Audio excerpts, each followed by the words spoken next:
You know, if they do away with Social Security disability, I'm screwed. My meds are $32,000 a year. I know they're cutting Social Security. Benefits could pause for a while, maybe they're saying. I'm screwed. Your president wants to change Washington, D.C. to Washington, D.A., District of America. He doesn't even know that the Columbia is not the Columbia that he thinks it is. He doesn't know the difference between Columbia, Lumbia, and Lombia. And he's the president.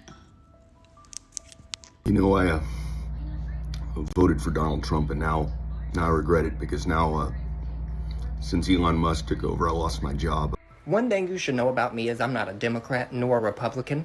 I don't stand for any of that shit. All of the government is a lie. And I also want you to know that I don't care about your political views.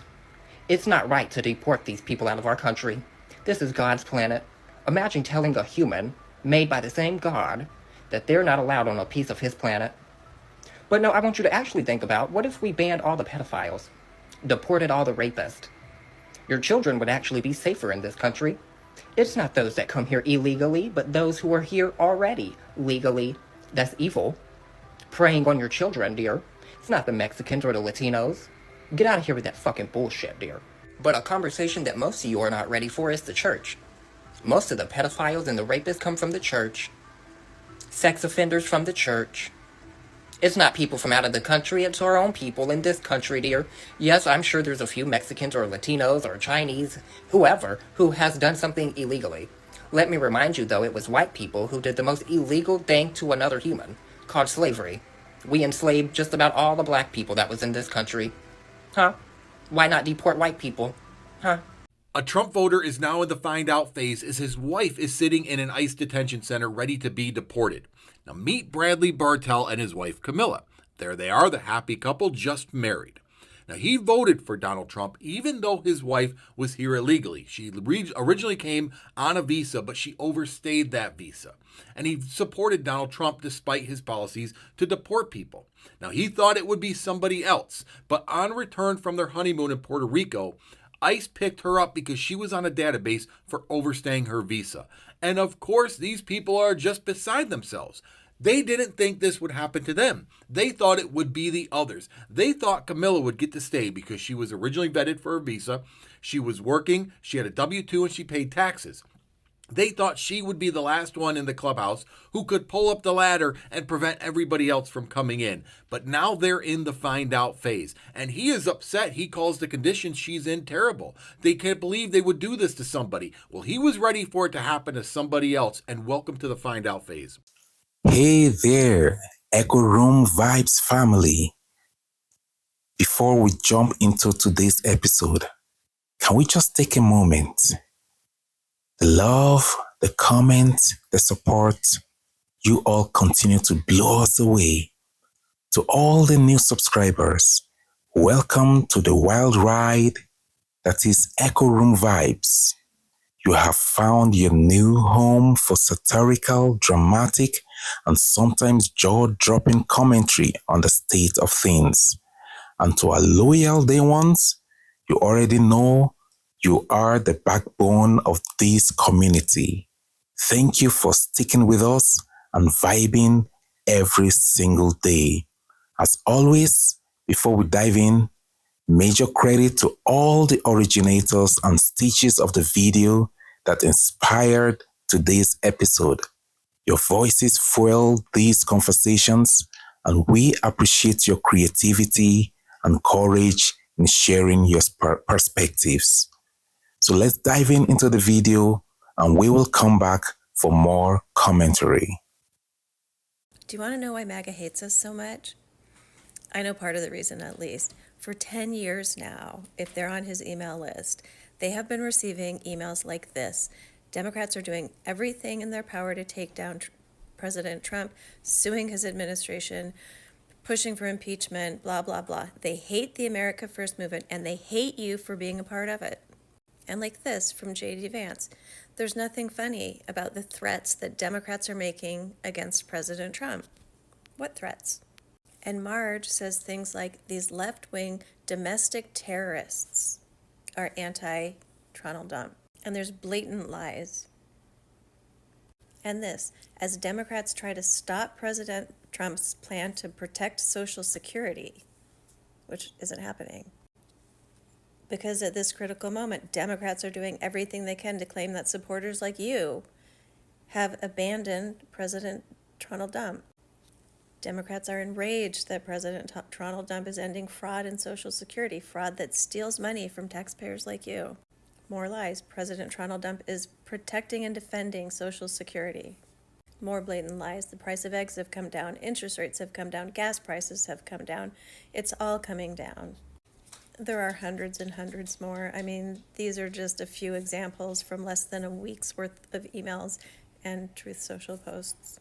I didn't know that he was going to take my husband's tractors away. Also, I did not know that it was going to mean that my little boy was not going to be able to go to Head Start no more. And then I did not know that we was going to be out all of the cashes from the food stuff. I did not know we was going to be losing that money, okay? We need it. And then I heard that they was going to mess with Papa's Social Security. And this is just a little bit more than we can stomach around here, if you know what I mean. So I don't know who we need to call to fix this. We need to call somebody and talk to the manager. Republican parents are in the FO phase of FAFO. So a couple days ago, my mom texted me asking if I could pick up her prescription because the pharmacy filled it before they were actually going to be in town. I said, sure, no problem. She told me it would be about $220. So I was like, okay, no worries. So I roll up to the pharmacy and the lady tells me it's going to be $778. And I was like, whoa, that's a huge difference from what my mom said. So can you just give me a couple minutes and I'm going to try to make sure that they're cool with it. So I called my mom, no answer. I called the house phone, no answer. I called my dad finally and he picks up. He said, well, I feel like that's amount I've paid before at the pharmacy for your mom. So I was like, okay. The woman said, yeah, and you're lucky you came today because the insurance company called yesterday and repriced it. So before it was going to be $1,000. I was like, oh, I'm saving money. Mom's going to be so happy. Home, text my parents, hey, this is what you guys owe me. My mom freaks out. She's like, what? What? It was only for one prescription for a 3-month supply. She's like, it's always $220. Dad starts freaking out because he was like, wait, what prescriptions did you pick up? And I said, it was only for one. I thought when I called him that it was these 2 drugs that she normally gets together. My mom was like, what the heck? That's crazy, da-da. And I was like, well, you paid $220 before, right? And she's like, yep, 3 months ago when I picked it up. I said, well, Mom, the only thing that has changed within 3 months is you know what? I still have the prescription. And I bought some of these lovely I did that stickers. So put that under the $778 and we'll be so excited to deliver that to my parents when they get back in town. Today, the FAFO season continues and it is wild out here. We are witnessing full-scale meltdowns, public, loud, teary, regretful MAGA meltdowns. People who once wore those red hats with pride are now publicly regretting their votes. And you know what? We are not here to mock, but we are here to unpack this dramatic unraveling. We are talking folks going live on social media, mascara running, voices cracking, talking about, I didn't think it will hit me this hard. There are Twitter threads, TikTok confessionals, and even Facebook posts from distant relatives you forgot you friended. It's happening in real time, and honestly, it's cinema. So let's start with the first stage that caught everyone's attention. A gentleman, a self-proclaimed lifelong MAGA supporter, goes live, tears streaming down his face, his words, I thought he was fighting for us, but he's just left us to clean up the mess.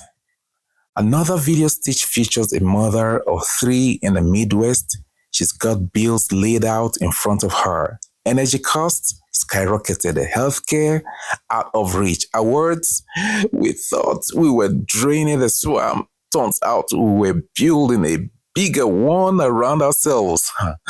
Oof. And then there is the rancher from Nebraska. This one really got me. He's out there in the open fields talking to his cows, saying, I voted against immigrants thinking I was protecting my job. Now I can't get help on the farm. I'm drowning. The cows looked concerned too. It's tragic comedy at its finest. Now, it's like that moment when the movie villain realizes the plan backfired.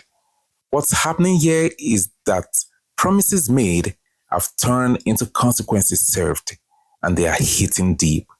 People who thought, oh, this won't affect me, are learning that policies don't check your bumper sticker before they hit your pocket. That tax break didn't materialize. The healthcare plan ghosted. That job growth replaced with tariffs and layoffs. And here's the kicker. The American dream that was sold to these voters has turned into a clearance sale no one wants to shop. The lesson? Faffle. You fool around and well, you know the rest. So let's talk about the online reactions. The comment section has been absolutely chef's kiss.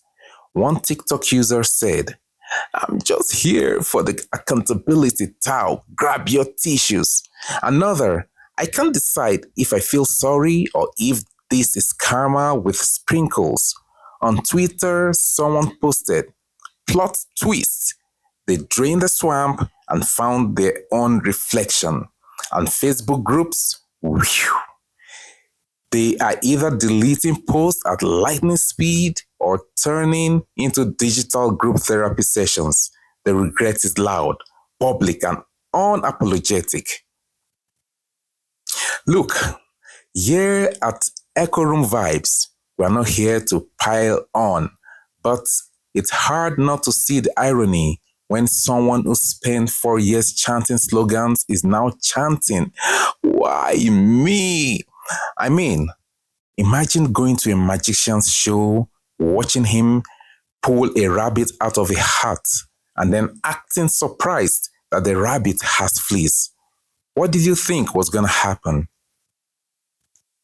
These meltdowns are less about political failure and more about broken trust. People are realizing that loyalty doesn't pay the power bill. That faith in slogans doesn't fill the gas tank. One stitch had a woman saying, I thought I was standing up for something bigger. Now I'm just standing in the unemployment line. You can't make this stuff up.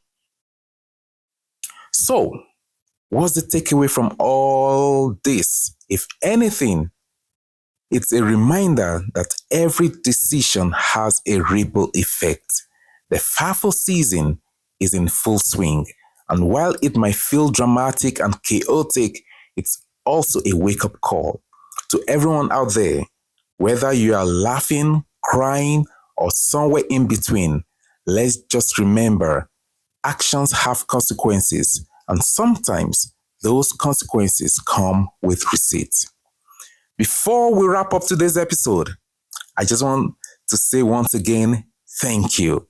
You guys are the reason Echo Room Vibes keeps vibing. Your support, your comments, your engagement, it all means the world. To our new subscribers, welcome to the family. To our loyal crew, you already know, y'all are the real ones. And of course, big shout out and credit to all the original creators and stitches whose content inspired today's discussion. Your voices are powerful and we appreciate you. If you enjoyed this episode, don't forget to like, comment, and subscribe. And hit that bell so you never miss an update. Because here at Echo Room Vibes, we are just getting started. Until next time, stay aware, stay satirical, And as always, stay vibing. Peace.